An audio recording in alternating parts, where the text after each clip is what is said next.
প্রায় তো 7.5 বা 5-6 বছর মতো কন্ডেম সেলে ছিলাম, যেখানে ফাঁসি আসামিরা থাকে আপনারা জানেন। তো সবচেয়ে কষ্ট হয়েছিল 2 নম্বর যেটা ফাঁসি, ওখানে সেই পুরাতন নম্বরের ফাঁসির সেল, ওর দরজা জানালা কিচ্ছু নেই, ফ্যানও নেই। প্রায় 10 মাস ছিলাম আমি। আলহামদুলিল্লাহ ভালো, শারীরিক মানসিক দৈহিক সবটাই ভালো আছে আলহামদুলিল্লাহ।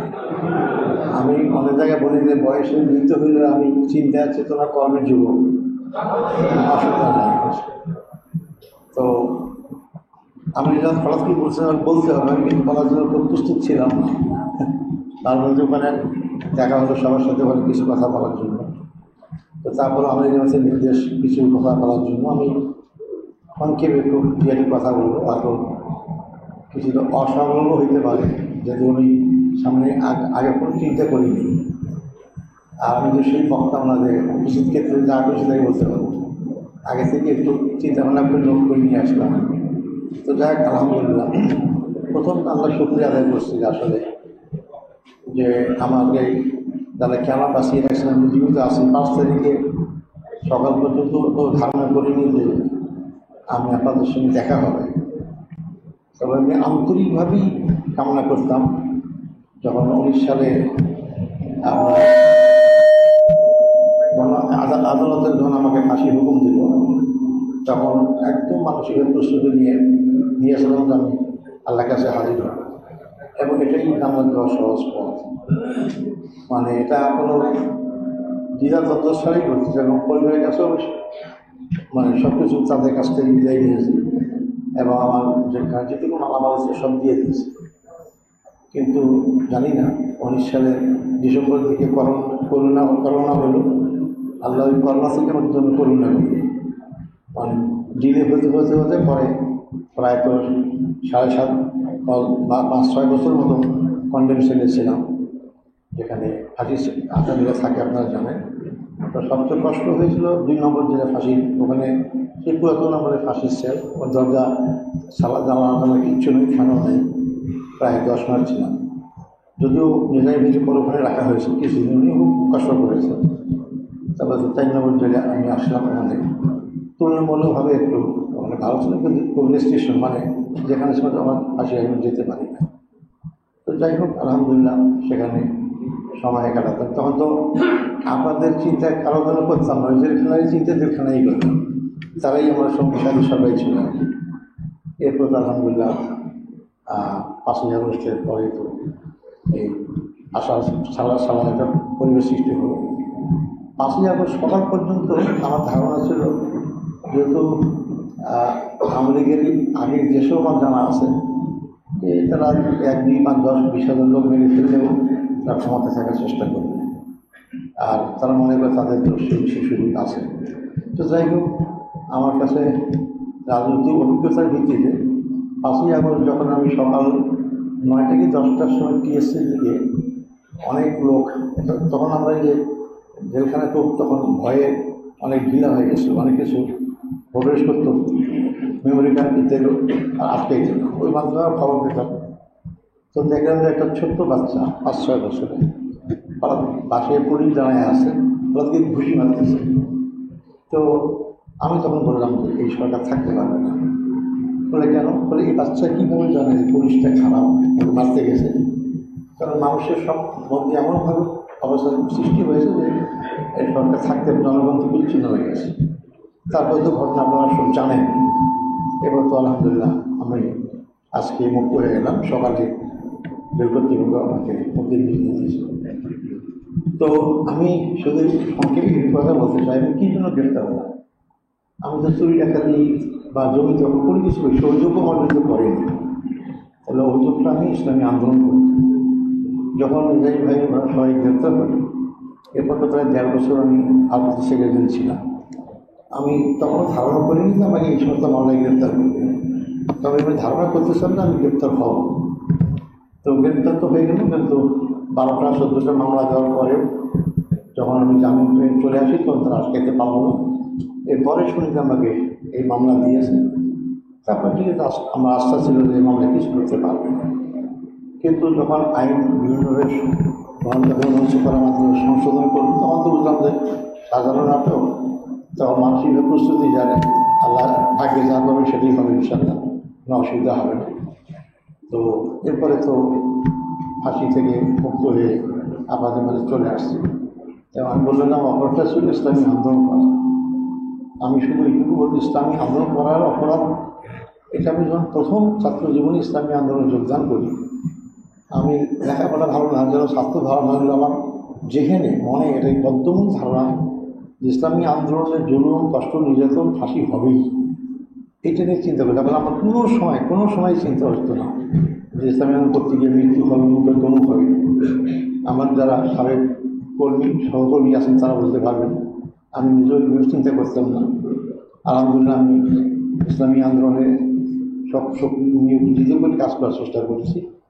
তো আমি শুধু অনুরোধ করবো যে ইসলামের জন্য আমাদের নিজের ভাই কামিল ভাই, মোল্লা ভাই, নিকাশি ভাই তারা সরাসরি এক হত্যার সামিল হয়েছে।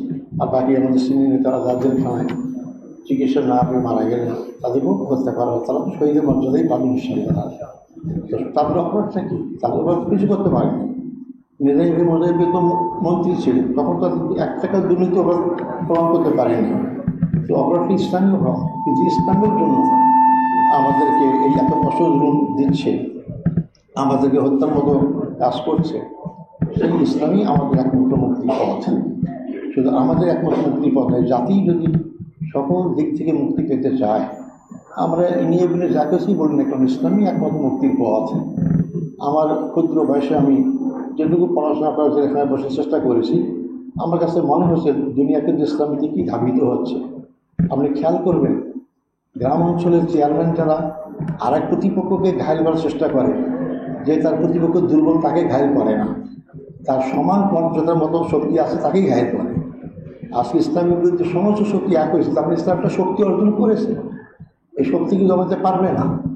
এই জন্য তারা অনেক কিছু বলে তারা এটা করার চেষ্টা করে। তাই আমি বলি সবসময় ইসলামী আন্দোলনের খরস্রোতা নদীর মতো, খরস্রোতা নদী প্রবল বেগে চলতেই থাকে। সামনে যে নামই বাদ দেন না কেন, সেটা মৌলবাদ হোক, একাদশ সাল হোক, সাম্প্রদায়িকতা হোক, যে নামই দেন না, এই পানি জমতে জমতে সে বাদ ভেঙে সামনে অবশ্যই হয়। যেটা 5ই আগস্টের মাধ্যমে প্রমাণিত হলো। 14-15 বছর জামাতকে সর্বশেষ বেআইনি ঘোষণা করে জামাতে কি অগ্রযাত্রা ঠেকাইতে পেরেছে? পারে নাই। আমার অভিজ্ঞতা আছে, জামাত 2011 সালে 19শে সেপ্টেম্বর আমার দায়িত্ব ছিল, তখন তো আমরা মিছিল করলাম। এই মিছিল থেকেই তো আমাকে বাসা থেকে জামাতে গ্রেপ্তার করলো। তারপর ওইখান থেকে তো আমাদের অফিস বন্ধ, সবগুলো বাংলাদেশে হয়ে গেল। তা আমি দেখছি যে ওই সময় আমাদের যে জনশক্তি ছিল, আমাদের কর্মী সমাজ জানি, আপনি হিসাব করে দেখেন তার কয়েক গুণ বৃদ্ধি পেয়েছে। অত বছর করেছে না, অথচ কিন্তু এই 15 বছর আপনার প্রকাশে কাজ করতে পারেননি। অনেকে দেশ থেকে পালিয়ে যেতে হয়েছে, অনেকে ব্যবসা বাণিজ্য বন্ধ হয়ে গেছে, অনেকের পা নষ্ট হয়ে গেছে, চোখ নষ্ট হয়ে গেছে, অনেকে গুম করা হয়েছে, হত্যা করা হয়েছে। কিন্তু এই জুলুম অত্যাচার ইসলামিক আন্দোলনের জন্য একটা নিয়ামত। যত বেশি হয় সংগঠন তত শক্তিশালী হয়, মানুষের প্রতিবাদী কণ্ঠ হয়। এবং এই সমস্ত সময়ে যে সমস্ত লোকরা ইসলামী আন্দোলনে যোগদান করে তারা সাহসী হয়, তারা বীর হয়, তারা ভীতু হয় না। স্বাভাবিক অবস্থায় কিছু সুবিধা পাওয়ার জন্যই আসে, সুবিধা পাওয়ার পরেই কিন্তু আবার দুর্বল হয়। এই জন্য ইসলামী আন্দোলন এই জুলুম নির্যাতন পরীক্ষা হবে, এটাকে আমরা সবসময় খেলে গেলে অনিবার্য, এটা হবেই। এটা যদি না হয় সেটাই ইসলামী আন্দোলন চিন্তা করতে হবে। ইসলামী আন্দোলনের সাথে বাতিলের কোনো আপোষ হতে পারে না। আমি আমার পথে চলবো, কে কী বলে বলুক না কেন, আমাকে অনেক কিছু অনেক কথা বলবে, কিন্তু সেই কথার সাথে আমি আপোষ যদি করি তাহলে কিন্তু ইসলামী বিপদে পরিচালিত হবে। আমরা অবশ্যই ক্ষমতায় যেতে চাই, কিন্তু যেন তেন প্রোগ্রাম না। আমি ক্ষমতায় যেতে চাই, আমি ইসলামকে নিয়ে ক্ষমতায় যেতে চাই, ইসলামকে রেখে আমি ক্ষমতায় যেতে চাই না। আমি ক্ষমতায় গেলে হয়তো মন্ত্রী মিনিস্টার হতে পারবো, কিন্তু ইসলাম তো ক্ষমতায় যাবে না। ইসলামকে সাথে নিয়েই ক্ষমতা দেওয়ার চেষ্টাকে বলতে হবে। তারই সত্যি করতে আমরা ইসলামী আন্দোলন থেকে যে ইসলামী প্রতিষ্ঠায় কাজ করতেছি আমরা, সেই কাজটা আমাদের সার্থক হবে। যে সমস্ত ভাইরা শহীদ হলেন তাদের সেই শহীদের আকাঙ্ক্ষা, তাদের শহীদ হওয়ার যে তাদের জীবনটা দেওয়া এটা সার্থক করে। আমি তো আপনাদের অনুরোধ করবো, সেটা খেয়াল করবো। আর এই জন্য প্রয়োজন কি, ফালিয়ুকাতিল ফি সাবিলিল্লাহ আল্লাযীনা ইয়াশরুনাল হায়াতাদ দুনিয়া বিল আখিরাহ। আমরা এই আয়াতটা সবাই জানি, আমরা যারা দুনিয়ার জীবন আখিরাতের জীবনটাকে প্রাধান্য দেয় তারাই সত্যিকার ইসলামী আন্দোলন করার যোগ্য। তারাই আসলে মুজাহিদ, তারাই আসলে জিহাদ করার যোগ্য। তাই দুনিয়াকে আমি ত্যাগ করতে আল্লাহ বলেননি, দুনিয়া ভোগ করবো, কিন্তু দুনিয়ার জন্য আমাকে আমি ইসলামে আমার কাজের পথে করে বাধা সৃষ্টি না করে আমি ইসলামের কাজ যখন আসবে দুনিয়ার কাজ ছেড়ে দিয়ে আমি সামনে অগ্রসর হব। এটা আমি ইসলামী আন্দোলন। তাই আমরা এই ক্ষেত্রে এই জাতীয় লোক যত তৈরি করতে পারবো, ইসলামের অগ্রযাত্রা তত বেশি অগ্রসর হবে ইনশাল্লাহ। এটা আমাদের খেয়াল রাখতে হবে। আরও একটা এক বলি খেয়াল রাখতে হবে, ও মাইউসাওয়ার দুনিয়া নতিহীন মিনহা ও মাইউসাওয়ার আখিরাত নতিহা। যে মানুষ দুনিয়ার কামাইয়ের জন্য কাজ করে, আল্লাহ বলেছেন আমি তাকে দুনিয়া থেকে কিছু দেই, কিন্তু যে আখিরাতের জন্য কাজ করে আমি তাকে আখিরাতে দিই। আপনি সিদ্ধান্ত নেন কোনটার জন্য কাজ করবেন। এই জন্য আল্লাহ আরেক জায়গায় বলেছেন কি এখানে ব্যালেন্স করার জন্য, রব্বানা আতিনা ফিদ দুনিয়া হাসানাহ ওয়া ফিল আখিরাতি হাসানাহ ওয়া কিনা আযাবান্নার। অর্থাৎ দুনিয়া এবং আখিরাত উভয় থেকে আমি কল্যাণ দান করো। তা অতএব শুধু দুনিয়ার পিছিয়ে খুঁজ ছুটবেন না, আবার আখিরাতের পিছিয়ে দুনিয়াকেও ত্যাগ করবেন না। এই দুইটাকে ব্যালেন্স করলে আমাকে চলতে হবে, যাতে করে ইসলাম প্রতিষ্ঠার কাজটাকে আপনাদের অগ্রগণ্য হতে পারে।